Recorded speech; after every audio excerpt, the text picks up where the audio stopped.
اعوذ باللہ من الشیطان الرجیم، بسم اللہ الرحمن الرحیم۔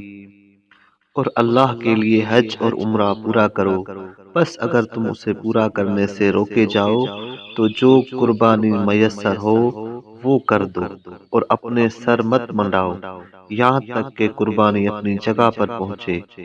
بس جو تم میں سے بیمار ہو یا اسے سر میں درد ہو اور سر منڈائے تو اس پر روزہ یا صدقہ یا قربانی کا بدلہ ہے۔ بس جب تمہیں امن نصیب ہو تو جو حج میں عمرہ کو ملا کر تمتع ہو تو اس پر وہ قربانی ہے جو اسے میسر ہو۔ بس جو قربانی کا جانور نہ پائے تو اس پر حج کے ایام میں 3 روزے اور 7 روزے اس وقت ہے جب تم گھر لوٹ کر آؤ۔ یہ پورے 10 روزے ہیں۔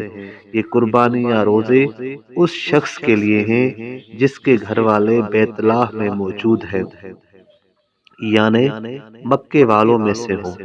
اور اللہ سے ڈرو اور جان لو کہ بے شک اللہ سخت سزا دینے والا ہے۔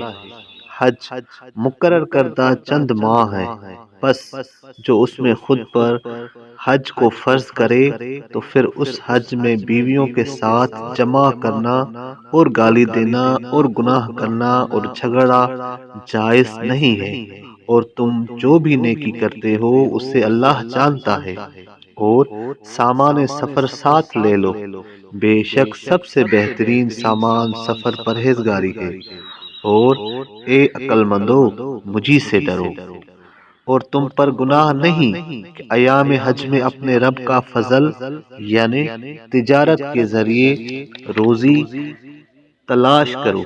بس جب تم عرفات سے لوٹو تو مزدلفہ میں اللہ کو خوب یاد کرو اور اسے یاد کرو جس طرح اس نے تمہیں ہدایت بخشی، اگرچہ اس ہدایت سے پہلے تم گمراہوں میں سے تھے۔ پھر لوگوں کے ساتھ وہاں سے لوٹو جہاں سے لوگ لوٹتے ہیں، اور اللہ سے بخشش مانگو، بے شک اللہ بخشنے والا رحم کرنے والا ہے۔ پھر جب حج کی اپنی عبادت پوری کر چکو تو اللہ کو یاد کرو جس طرح اپنے آباء و اجداد کو یاد کرتے ہو یا اس سے بھی زیادہ یاد کرنا۔ بس لوگوں میں سے بعض ہیں جو کہتے ہیں کہ اے ہمارے رب، ہمیں دنیا میں عطا فرما اور اس کے لیے آخرت میں کوئی حصہ نہیں۔ اور لوگوں میں سے کوئی ہے جو کہتا ہے کہ اے ہمارے رب، ہمیں دنیا میں بھی نیکی عطا فرما اور آخرت میں بھی نیکی عطا فرما اور ہمیں آگ کے عذاب سے بچا۔ وہی لوگ ہیں جن کے لیے ان کی کمائی سے ثواب کا ایک حصہ ہے، اور اللہ جلد حساب کرنے والا ہے۔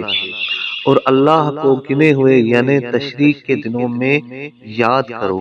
بس جو پہلے 2 دنوں میں منع سے جلدی لوٹے تو اس پر گناہ نہیں، اور جو دیر سے یعنی تشریق کے تیسرے دن لوٹے تو اس پر بھی گناہ نہیں ہے، اس شخص کے لیے جو پرہیزگاری کرے۔ اور اللہ سے ڈرو اور جان لو کہ تمہیں اسی کی طرف اکٹھا کیا جائے گا۔ اور لوگوں میں سے بعض ہیں یعنی اخنس منافق جس کی بات تجھے دنیا کی زندگی میں تعجب میں ڈالتی ہے، اور اس کے دل میں جو کچھ ہے اس کے برعکس بات پر اللہ کو گواہ کرتا ہے، اور وہ سخت جھگڑالو ہے۔ اور جب لوٹتا ہے تو زمین میں فساد پھیلانے اور کھیت اور انسانی نسل کو ہلاک کرنے کی کوشش کرتا ہے، اور اللہ فساد کرنے والوں کو پسند نہیں کرتا۔ اور جب اسے کہا جاتا ہے کہ اللہ سے ڈرو تو اسے جاہلیت کی حمیت گناہ پر ابھارتی ہے، بس اس کے لیے دوزخ کافی ہے، اور البتہ دوزخ رہنے کا بدترین جگہ ہے۔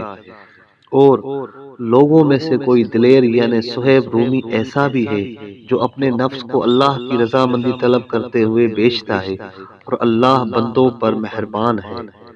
اے ایمان والو، تمام اسلامی احکامات پر عمل کرو اور شیطان کے راستوں کی پیروی نہ کرو، بے شک شیطان تمہارا ظاہر ظہور دشمن ہے۔ صدق اللہ العلی العظیم۔